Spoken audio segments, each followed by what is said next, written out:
কিডনিতে পাথর হলে যে দোয়া পড়বেন। কিডনিতে পাথর হওয়া মানুষের সুস্থতার জন্য মারাত্মক ঝুঁকিপূর্ণ। সুস্থ ও সুন্দর জীবনের জন্য সুস্থ কিডনির বিকল্প নেই। যখন কোনো কিডনিতে পাথর হয় তখন মানুষ নানা বিড়ম্বনায় পড়ে। তবে কিডনির রোগ থেকে মুক্ত থাকতে নিয়মতান্ত্রিক জীবন যাপনের বিকল্প নেই। যদি কারো কিডনিতে পাথর হয় তবে তাকে অবশ্যই শৃঙ্খলাবদ্ধ জীবন যাপন করতে হবে। সুস্থ জীবন লাভে চিকিৎসকের সঙ্গে পরামর্শ করে যথাযথ ব্যবস্থা গ্রহণ করা জরুরি। পাশাপাশি এ ঝুঁকিযুক্ত সমস্যা থেকে মুক্ত থাকতে রয়েছে কোরআনী আমল। সুতরাং যদি কেউ কিডনিতে পাথরে আক্রান্ত হয় তার উচিত এই জটিল সমস্যা সমাধানে কোরআনী আমল করা।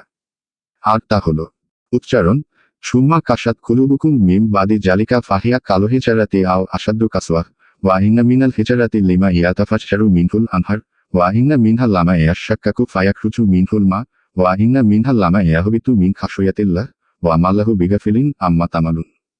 সূরা বাকারা, আয়াত ৭৪। কোরআনের আয়াতটির উচ্চারণ ভালোভাবে আরবি জানা কারো কাছ থেকে শিখে নিতে হবে। বাংলা উচ্চারণ পুরোপুরি সঠিক নয়।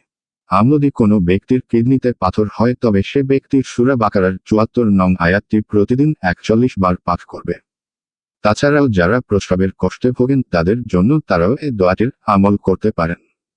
আশা করা যায় আল্লাহর রহমতে কিডনির পাথর সংশ্লিষ্ট রোগ থেকে মুক্ত থাকা যাবে।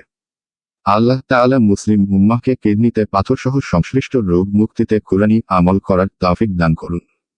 আমিন।